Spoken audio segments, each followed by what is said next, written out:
Hablemos del YU, recomendaciones para evitar contraer el síndrome urémico hemolítico, una enfermedad gravísima caracterizada por el daño agudo a los riñones, asociado a alteraciones de las células de la sangre y un montón de cosas más. Tengo en línea al doctor Lucas Lucarelli, nefrólogo infantil, para hablar del tema.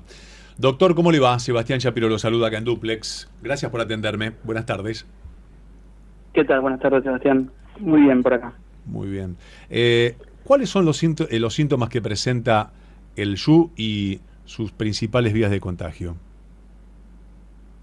Bueno, los síntomas iniciales, todo comienza, como siempre, como una diarrea común y corriente, que de inicio es acuosa, pero con el pasar de los días suele convertirse en mucosa o mucosanguinolenta, principalmente sanguinolenta, y eso es lo que debe despertar las alarmas a los papás de los chicos con diarrea con sangre, y ese es el momento en el cual deben hacer la primera consulta. Que un hijo tenga diarrea con sangre no implica que vaya a tener síndrome urémico hemolítico, pero sí se debería tomar una muestra de materia fecal y analizar a ver si tiene la bacteria, que es una bacteria que se llama Escherichia coli, una bacteria muy común, pero que en este caso esta bacteria produce una toxina y que es la que genera la enfermedad. Entonces, si mi hijo tiene diarrea con sangre y yo mando a analizar la materia fecal y la materia fecal de mi hijo tiene la toxina para producir esta enfermedad, yo debo hacer controles muy seguiditos, casi todos los días con mi médico, con exámenes de orina, para ver si va a desarrollar la enfermedad, porque de todos los chicos con diarrea, con sangre, que tienen esta bacteria, solo el 15% desarrollan el síndrome urémico. El resto, la diarrea transcurre como transcurre otras diarreas, va desapareciendo la sangre, desaparecen las deposiciones y uno se cura sin tener la enfermedad. En el 15% de los chicos que sí tienen el síndrome urémico, más o menos 3 a 7 días después del inicio de la diarrea, los pacientes comienzan con palidez, decaimiento, van dejando de hacer todos los días un poquito más de pis y cada vez orinan menos y menos, por lo tanto se van edematizando y bueno, el motivo de consulta de casi todos los papás es principalmente el decaimiento, y esto es culpa de la anemia aguda que genera la enfermedad, y los papás dicen, se le fue la diarrea, pero mi hijo no mejora. Y bueno, esos son los síntomas iniciales, entonces. Y bueno, ¿y cómo prevenirlo? Para poder entender cómo prevenirlo, tenemos que entender cómo se contagia, y el contagio está causado, la bacteria esta, Escherichia coli, productora de la toxina, vive en las heces principalmente de las vacas. Entonces, todo lo que tenga contacto con las heces de la vaca va a ser un contaminante. Por ejemplo, la carne. Cuando despostan la vaca y destripan a la vaca, la persona que desposta la vaca va contaminando el resto de los cortes con sus manos y con los cuchillos, y eso va contaminando todas las heces, entonces todas las carnes. Si yo, cuando me toca cocinarlo como familiar, no logro un 70 grados en toda la superficie de la carne, voy a dejar un poco de esa bacteria al descubierto, y cuando la ingiera entra en mi organismo y a través de ahí me contagio. Pero también podría pasar que yo consumo una verdura que esté regada con agua de pozo o con agua de perforación que esté contaminado y no la haya lavado lo suficiente y también me contagie, o que yo haya hecho un contagio cruzado porque usé la misma tabla de cortar carne y la misma cuchilla para cortarlo crudo y luego lo cocido y no lo lavé en el medio, entonces con lo que contaminé de lo crudo me contaminé ahora lo cocido, o ordené mal la heladera y chorreó sangre por encima del queso, de frutas, de cosas que yo voy a consumir de manera cruda, entonces me contagio así, o le estoy cambiando el pañal a mi hijo que está cursando una diarrea por esta bacteria, y sin lavarme las manos voy tocando otras partes de la casa, otro hijo mío toca, se lleva la mano a la boca, se contagia, y bueno, ese es el contacto interpersonal que también ocurre.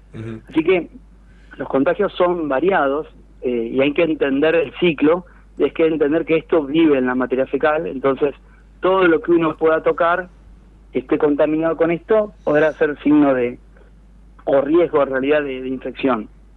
Bueno, en Bahía Blanca se detectaron ya 3 o 4 casos de síndrome urémico hemolítico. Hay 2 casos provenientes de la región y se encuentran ya dados de alta luego de haber sido encontrados en el Hospital Pena y también controlados. Sí, este año en Bahía llevamos atendidos 7 casos en totales.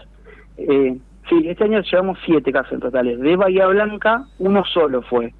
El resto son todos pacientes de la región. Nosotros a todos los casos los atendemos en la unidad de nefrología del Hospital Pena, que es la única unidad que puede atenderlos en la ciudad, y de hecho de acá hacia Comodoro de Rivadavia casi, que somos los únicos que podemos atender todo este grupo de casos, a excepción para el oeste Neuquén. Entonces recibimos pacientes también de Río Negro, de toda la región sanitaria 1, bueno, es muy extensa la región. Sí, han venido pacientes de General Conesa, San Antonio Este, Río Negro, sí. Tengo esa información. Doctor, ¿cuál es el periodo de incubación? Y también, esto es importante por el tema del suministro de medicamentos. Obviamente que hay que acudir al hospital para ser atendidos claramente por los médicos que saben qué hacer, qué suministrar. ¿Qué no debe hacer la gente que dice, bueno, dale tal cosa, dale tal otra, preventivamente? Porque a veces dar un medicamento, un antibiótico equívoco también puede ser un grave error. Exactamente, eso es una pregunta espectacular, porque al revés de lo que uno creería, frenar la diarrea genera más enfermedad, porque yo estoy dejando dentro de mi intestino la bacteria que produce la toxina para que libere mayor cantidad de toxina.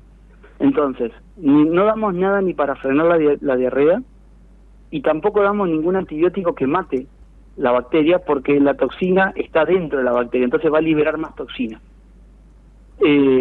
Al momento no hay ninguna medicación que uno deba dar a los pacientes para prevenir que esto ocurra, aún sabiendo que mi hijo tiene la bacteria porque consulté con la diarrea. Lo que sí está comprobado que cambia el pronóstico de la enfermedad es hidratarse muy bien. Tener a mi hijo muy bien hidratado, eso cambia un montón el pronóstico de la enfermedad. Por eso desde los últimos años estamos abogando para que se haga el diagnóstico lo más rápido posible de las diarreas, en las diarreas, ¿sí? De poder ver la mayor cantidad de chicos con diarrea y ya no con la enfermedad, sino agarrarlos un poco antes. Y eso requiere de que la gente esté muy alerta a la diarrea con sangre, que los pediatras deriven oportunamente y que se pueda hacer el estudio de la búsqueda específica de esa bacteria, que no es tan sencillo buscar, pero que por suerte de a poquito vamos logrando que toda la región se vaya teniendo un kit especial para diagnosticar esto. Tal cual. Lucas, estoy hablando con el doctor Lucas Lucarelli, que es nefrólogo infantil, sobre el SHU, sobre los casos que han habido este año, y como los hay lamentablemente todos los años, que son atendidos intersonalmente aquí en el hospital, mayormente José Pena. Cuando dice mayormente hidratado, ¿de qué cantidad estamos hablando y de qué calidad? Porque, ¿qué le damos? ¿Agua filtrada? ¿Agua de la canilla? ¿Lo podemos complementar con alguna bebida isotónica? Algunas personas dicen, no, dale una bebida isotónica. ¿Podemos profundizar en el tema? Preferentemente agua. Agua, muy bien. Agua.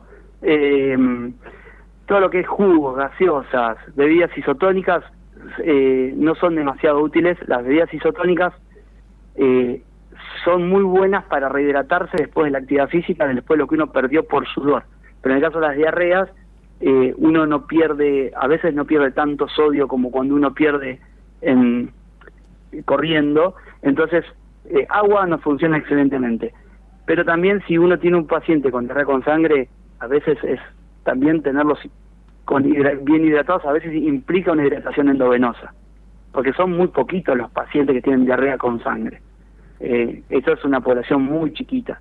Entonces, pero bueno, por lo pronto la idea de la familia es agua, mucha agua, y no preocuparse por si no come, principalmente que tome agua. ¿Una persona mayor puede contraer SHU? No, a ver, sí y no. Sí, porque hay casos, pero es ultra rarísimo. Porque todos nosotros vamos perdiendo unos receptores a donde se nos pega esta toxina que tiene la bacteria, y por eso vemos que a medida que van creciendo los niños la frecuencia de la enfermedad en niños grandes va cayendo. Si bien hemos atendido pacientes adolescentes, son lejos lo más infrecuente. Y adultos hay casos aislados, pero es muy raro en comparación con la edad pediátrica y en comparación con los chicos de la mayor población, que es entre los 2 y los 6 años. Esa es la población más grande que atendemos de pacientes. Ahí está. Lucas, gracias por atenderme y por estos conceptos tan valiosos y tan claros. Bueno, para cuando quieran, muchísimas gracias por la difusión, siempre es bienvenido, y bueno, para lo que necesitan. Un abrazo enorme. Un abrazo grande. El doctor Lucas Lucarelli, nefrólogo infantil, hablando sobre el SHU en Bahía Blanca y también la prevención, cómo detectarlo y también cómo actuar.